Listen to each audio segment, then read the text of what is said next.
pada penggunaan aplikasi Siapara oleh petugas pasar, maka yang digunakan adalah versi mobile. Yang perlu disiapkan adalah ada perangkatnya, yaitu handphone serta printer portable. Printer portable ini akan terhubung dengan handphone dengan mempergunakan Bluetooth. Jadi harus diaktifkan Bluetooth-nya dan dipastikan tersambung dengan perangkat printer portable. Sesudah tersambung, maka ini akan dipergunakan. Kemudian kita akan menginstal aplikasi Siapara dengan menggunakan Play Store. Aplikasi ini di samping tersedia di website Pemkab Humbang Hasundutan, juga tersedia di Play Store. Bisa dengan mengetikkan Siapara dan akan muncul warna biru Siapara Keuangan. Kemudian diinstal. Karena sudah diinstal di handphone ini, tidak perlu lagi diinstal atau diupdate, maka akan muncul tampilan seperti ini. Jadi inilah hasil dari aplikasi Siapara yang sudah diinstal dari Play Store. Kemudian kita login. Petugas pasarnya akan login dengan menggunakan username yang telah diberikan oleh admin. Kita contohkan, ini adalah salah satu username yang diberikan kepada petugas pasar di Pasar Perlilitan.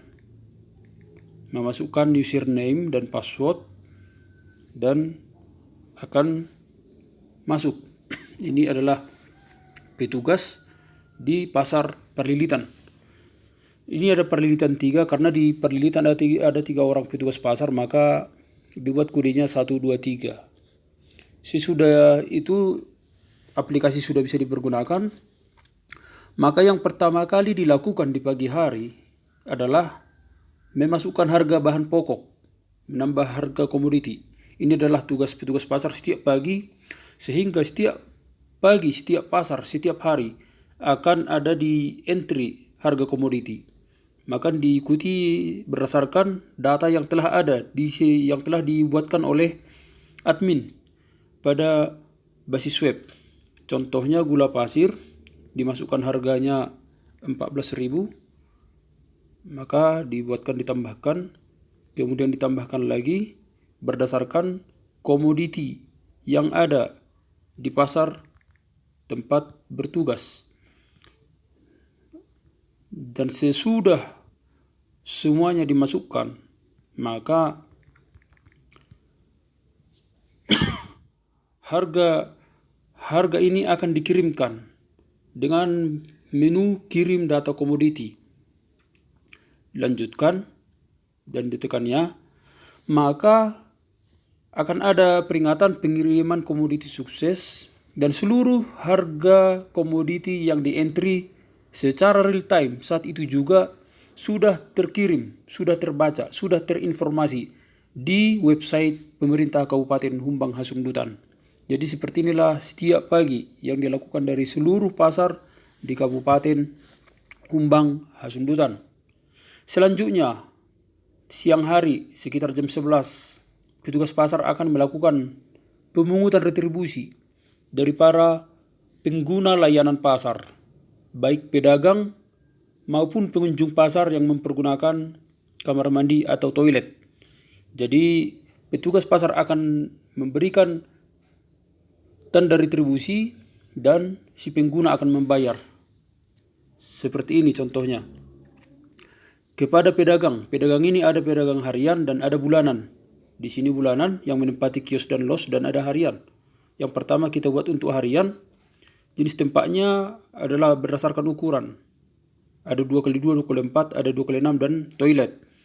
Misalnya 2x4 yang dia tempati berapa petak.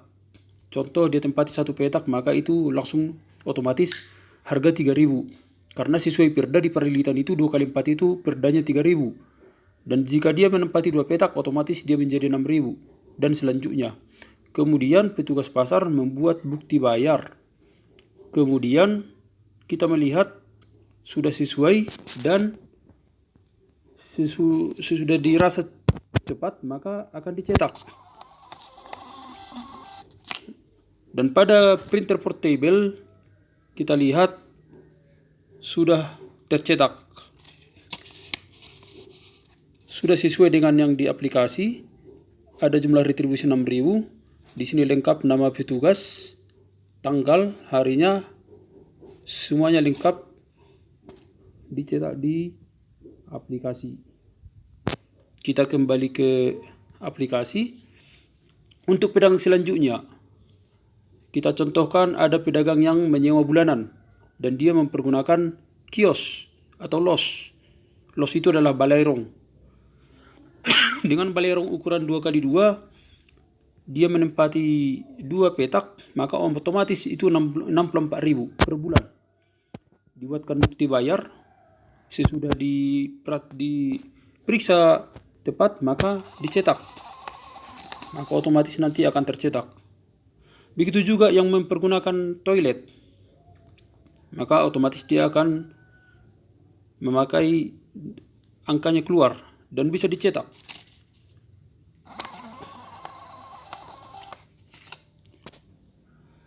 Sesudah dicetak, maka seperti itulah dilakukan untuk setiap pedagang.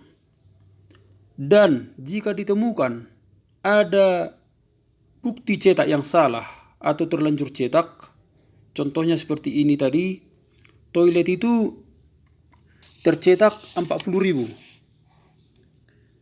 Yang kita tahu toilet itu kan sekali dipakai hanya 2.000. Tapi karena kesalahan ketik, maka telah tercetak 40.000. Dan di sistem telah masuk angkanya sudah 114.000 setoran. Karena toilet langsung menyumbang 40.000. Bagaimana caranya? Maka yang 40.000 itu perlu dibatalkan. Mana tahu dalam keadaan tertentu ada kesilapan, namanya manusia juga punya human error, maka yang 40.000 tadi harus dibatalkan. Bagaimana caranya? Kita buka dari aplikasi juga di dalam bukti bayar. Yang mana mau dibatalkan? Ini ada tertera di sini paling bawah. Ada nomor 0186 40.000. Ini harus dibatalkan. Maka ditekan dibatalkan. Ini adalah detail bukti bayar untuk batal. Maka kita tekan batal dan harus dipoto yang mana yang dibatalkan untuk pelaporan nantinya. Maka dipoto yang batal 40.000 biar sah secara penata usahaan keuangan. Dipoto dan diokekan, maka sah, itu telah bayar. Yang tadinya 114.000, maka setoran sudah kembali ke 74.000. Demikianlah seterusnya sampai sore hari. Sesudah semuanya terpungut, maka petugas pasar mengirimkan semuanya yang telah dia pungut satu hari ke server dengan mencet kirim bukti bayar. Ditekan kirim bukti bayar, dilanjutkan dan disetujui. Maka semua pengiriman itu telah terkirim dan sukses. Dan real time saat itu juga semua pemungutan yang dilakukan di pasar perlilitan telah terkirim datanya ke server Kabupaten Humbang Hasundutan dan bisa diakses oleh bendahara penerimaan. Selanjutnya uang yang telah dipungut itu akan disetorkan oleh si petugas pasar. Dan petugas pasar ini, pasar Humbang Hasundutan berada di kecamatan dan berada di pedesaan. Petugas pasar itu diberi pilihan menyetorkan ke Bank Rakyat Indonesia atau juga menyetorkan ke layanan bank seperti Briling. Jadi pasar Pusuk, pasar Perluasan, Hutagalung, dan pasar Sitanduk akan menyetorkan ke Briling. Dan bukti setoran itu harus kembali diupload. Jadi bukti setoran yang tadinya diserahkan ke layanan bank akan diupload dengan menekan upload bukti setoran. Ini contohnya jika penyetoran itu pemungutan dilaksanakan 13 Maret 2022. Dipilih tempat penyetoran di bank atau di kantor. Pilih bank dan diupload bukti setoran. Jika diumpamakan ini adalah bukti setoran ke bank, ini dipoto dan diokekan dan disetor. Bukti setoran sukses artinya semua sudah dilaksanakan. Pemungutan retribusi sudah dilaksanakan, penyetoran sudah dilaksanakan ke bank, dan pelaporan sudah dilaksanakan dengan upload bukti bayar, bukti setor tadinya. Jadi demikianlah yang dilaksanakan oleh petugas pasar. 3 hal telah dilaksanakan, yaitu memungut, menyetor, dan melaporkan. Dan bendahara penerimaan selanjutnya akan memeriksa hasil ini dan melakukan rekonsiliasi data berdasarkan rekening koran yang diperoleh dari Bank Persepsi. Demikian tutorial untuk petugas pasar.